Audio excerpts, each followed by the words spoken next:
Hello and welcome to Golf FM. This is a bit of a different video this time. We're getting into mat season here in Scotland. The inevitable mat season, whether you like it or not, mats are upon us. Today I'm just going to take a look at some of the different types of mats, how they react, and also if there's any little bits and pieces you should be thinking about when you're actually using mats.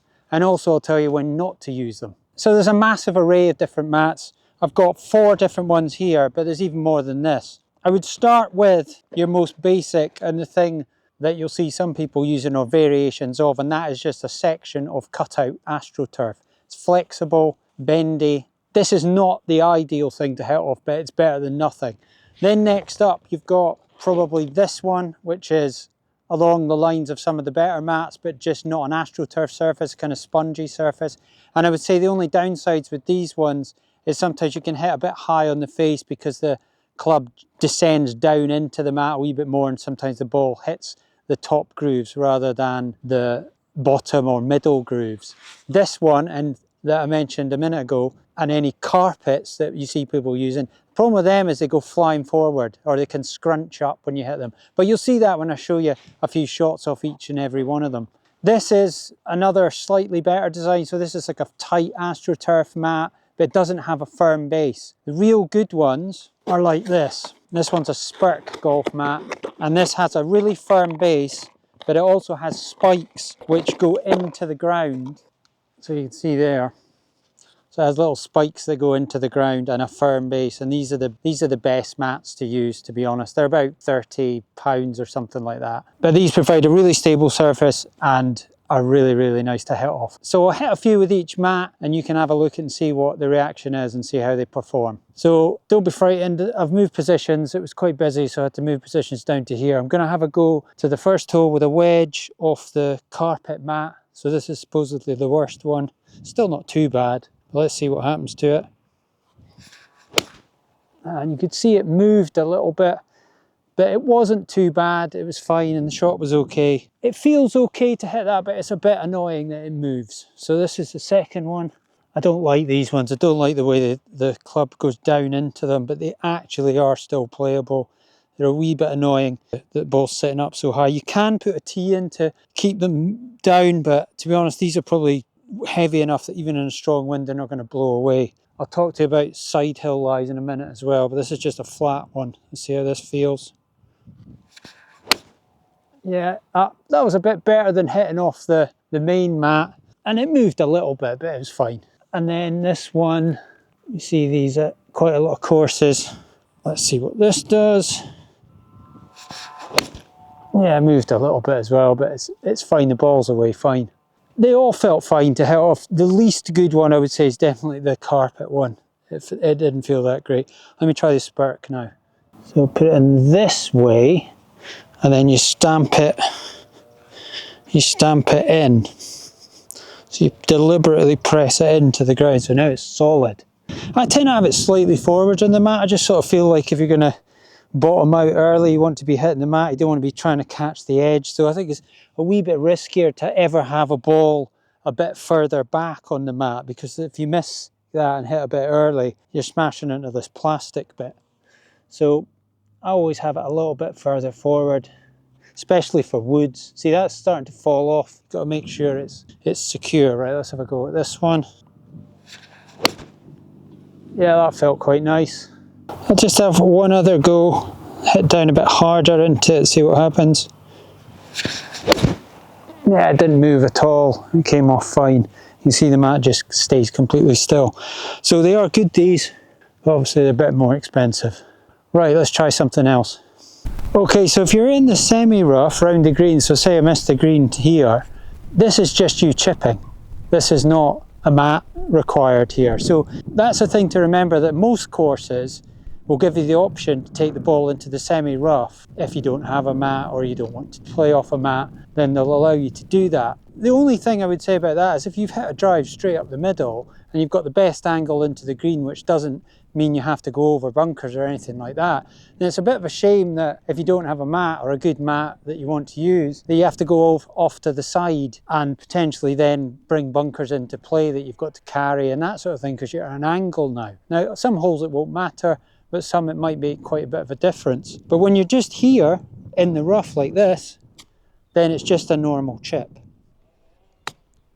Where it is different is though, is if you're on the fringe. So this is a shortcut grass. So this is essentially the same as fairway. So just because you're really close to the green doesn't suddenly mean you somehow are okay just to chip, because the whole thing behind using the mats, initially they came out to fight against divots not repairing themselves when the weather was really cold and the grass isn't growing. So if you take a divot out of grass at a cold temperature, then it doesn't grow back and you've got divots lying there which take a long time to repair. And it's come to the start of the season, you've got loads and loads of divots everywhere. So when you get close to the green, that's still fairway grass. So in theory, you're meant to use a mat if you're chipping. Where it would be okay to not use a mat is if you decided to putt, because to this day, I haven't seen that many people gouging out massive divots when they're trying to do a putting stroke. It isn't impossible, I know that, but generally it would be okay to putt from the fringes. But when you're around the fringes and it's a chip or you want to chip, then you should be using a mat. So let's have a look at what these feel like to hit off. So this is the big carpet one. We'll hit down into it. And that's a good shot, nearly went in. I'm going to say that for everything. That was fine. It felt like it caught the club a little bit, but it gets through. The good thing about short game, if you've never hit off a mat and you've never tried short game off a mat, everybody's short game would be about 100 times better if they played off mats, because you basically can't hit it fat. The club can't break the surface and go into the mud and stop and hit it heavy. You can thin it, it's possible to do that, but it's very difficult to hit fat. So you can get really quite professional with your short game, and you can actually hit quite a lot of spin as well. Comes out really spinny. It's how the tour pros hit most of their shots. You suddenly, in the winter, get a wee insight into what it must be like being a tour pro hitting all your pitches. But these all feel fine. Yeah, all feel fine. And then the Spurk, remember you stand on it, push it in. Black bit at the back, if you get confused, because that's like a wee ramp that if you did actually hit early, it's designed to sort of slide the club up and stop it from just smashing into the back of it. Let's have a go with the Spurk. Yeah, that felt really nice, really spinny and controlled. Yeah, I wish we could take this round with us all year, to be honest, around the short game area. So I just wanted to try a couple of wood shots off these different mats. This, for me, is one of the most difficult things to do with a mat. I don't find irons difficult because you can hit down in with no worry of the club going into the earth and getting stuck and hitting it fat. So if you hit a ball fat on a mat, the club basically hits the mat before the ball and collects the ball on the way forward. That's fine for irons because you're kind of hitting a descending blow a lot of the time. But when you're having a shallow angle of attack, so for a 3-wood, for example, the perfect sort of angle of attack is a lot shallower, coming in from the side, shallow. It's not coming down on top of it like an iron, like a wedge. So there's a slight danger that then, if you're too shallow, you can catch this edge of the mat. So what I do with that is I do try to make sure the ball's a little bit forward in the mat. So my natural instinct is to try and bottom the club out a little bit later on, so I'm nowhere near this bit. And always, if you've got a grain on a mat, like a kind of carpet like this, you'd always line it to go forward towards the hole as well. So let's have a go off this, off the front of the mat with a 3-wood, see if we can get a strike away. Yeah, seemed fine. And the mat moved a little bit, but that actually came off fine. Let's try the others with a 3-wood. Again, I would put that a little bit forward. This one's actually quite good, probably for a 3-wood. Feels like it's sitting up on a tee. Yeah, absolutely fine. And then this one. Yeah, it came off all right. And then the Spurk, again, putting it down here. Yep, absolutely fine. So that actually felt fine hitting woods off. I just haven't done it for a while and I had a memory of not being that comfortable with it, but it's actually fine. As long as you put it a little bit forward on the mat, I think, is the key thing. Right, someone else I need to speak to you about. Okay, so now slopes. Slopes you're going to encounter, and as you can see here, that just about stays on. But if I had a Spurk, but even then I'm having to press that in. It is staying on, it's just about staying on. If you can get it to stay, then you do that. Otherwise, in this case, that's never going to stay. And even though I could set that slightly up and not push all the prongs in at the bottom and it creates a little bit of a ledge. This is too steep, but that might work on slight slopes. So you can bear that in mind. You can raise up the Spurk a little bit. But basically you just have to go across to the semi-rough, sort of no nearer the flag than where you were, and play a shot from the semi-rough. It's not ideal, but it's winter golf and that's what you've got to do, because you can't play it off a downhill lie in the fairway like that, and you're not supposed to be taking a divot. So it's fairway rough if this is your position and you've got a mat that it won't stay on. Feel I shouldn't really need to say this, but you can't use your mat in the heavy rough. Now, the reason I say it is because there have been sightings and there have been stories of people going into semi-rough and you look over and you think something like this is happening, where somebody's in the semi-rough and they've suddenly just clipped it onto the green out of the semi-rough with no bother at all. I wasn't trying there.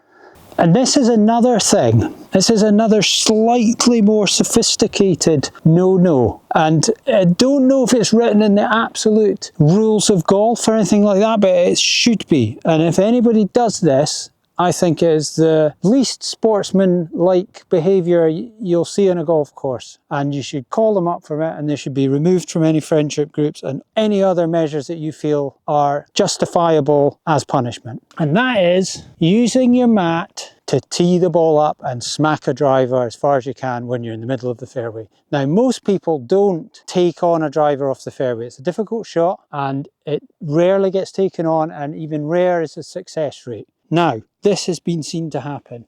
Somebody puts the ball on the edge of the mat with the Spurk not even pushed down, and that now is effectively teed up. Yes, you're smacking into the side of your mat, but it's going to survive it. But you have effectively, to me, improved your lie there. Now, you would have been on the fairway on a flat lie and you're moving on to mat. What you should be doing if you hit a driver is turning it this way, pressing it down and hitting it just as though you would off a fairway wood. You should not be turning it sideways. And I think you know who you are if you've done this before, okay? Sorry I had to bring this up, but it's unfortunate and it has to be addressed. And no teeing it up. This is a double whammy. In the rough, teeing it up, hitting a driver. Absolutely not okay.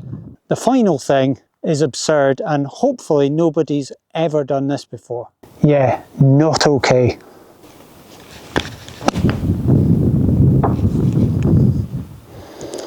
Nice bit of spin on that. Okay, so I think that'll do us. Hopefully that was helpful. You've maybe seen that you can use any of the mats really. I'll be selling the Spurk at the internet matching price of can't remember, and I will also be selling a slightly better version of this, which will be quite a bit cheaper than the Spurk. So two options, both work, but that's really the best one. If you've got any questions, put them in the comments and I'll get back to you. But once again, thanks for watching and I'll see you in the next one.